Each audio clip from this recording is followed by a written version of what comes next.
Hello, everybody. Just wanted to get back to you one more time. I know you probably got my video message from last night, but I wanted to share with you a tradition that has been such a blessing in our family that maybe you can make it a tradition in your family. And it really doesn't matter if you want this. Maybe it sparks a different idea, whatever it might be. It just want to be a blessing because a lot of what we do, from the Christmas trees, the manger scenes, all these things that we build up in our own family, these traditions go a long way in telling the Christmas story and helping us as parents or just as grandparents to continue to tell our children and our grandchildren of the love of Jesus Christ and what God did on that night. And we take a look at this. I remember when Kath and I first got married. It's always like when you're newlyweds, you're always trying to figure out your customs and traditions, what you want to pass on to your children, what you want to be a part of your family. And there was one that came from my wife's side. If you're not familiar, my wife's name is Kathy.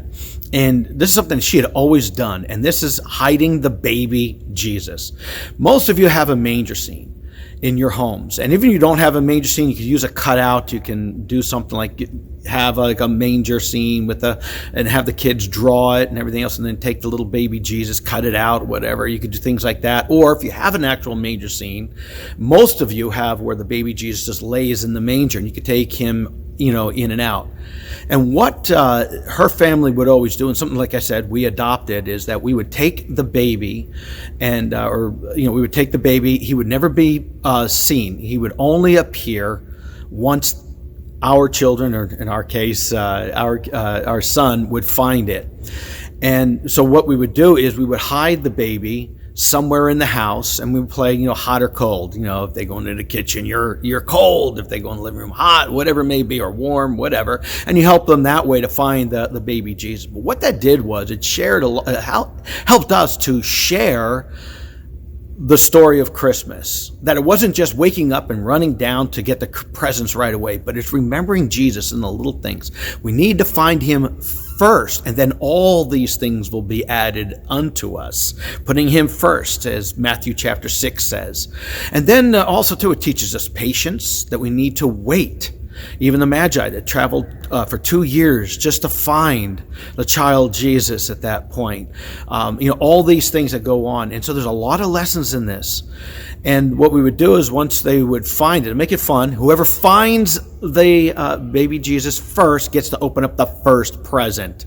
Again, this is something you may not have use for as a tradition in your family, but it was something that just impacted me when my wife told me about that. I said, yeah, our son's going to do this. It was just so much fun. And, so it'd be one of us that hides the baby Jesus, and everyone else would have to go and find him, and the first one that finds him gets to open it up. But not after. We tell a little bit of what's going on and why we did what we're doing. It's patience. It's waiting on God and waiting for his time, for his prophecy to be fulfilled, which it was some 2,000 years ago. And then obviously that, we don't do anything until Jesus shows up. And that should be the way it is. Wait on him. And there's so many things you can add to it, and I've got a lot more that I can do, but I want to make this short for you. I will say this as one little point. Don't hide the baby Jesus until the night before, and I'll tell you why.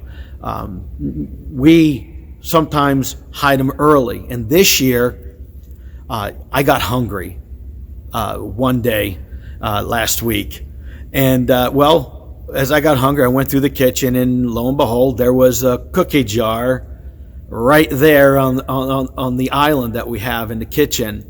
And so me being curious and hungry, and if you know how much I love a chocolate chip cookie, decided to open up the lid to see if there were cookies in there, and lo and behold, no cookies, but I found Jesus.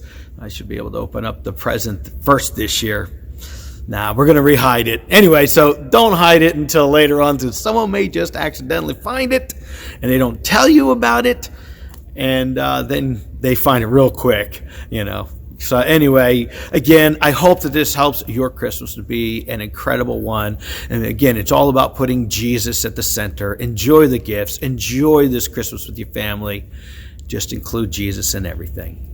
God bless you. Merry Christmas again on behalf of myself, Kathy, and the entire Crossroads family. Merry Christmas.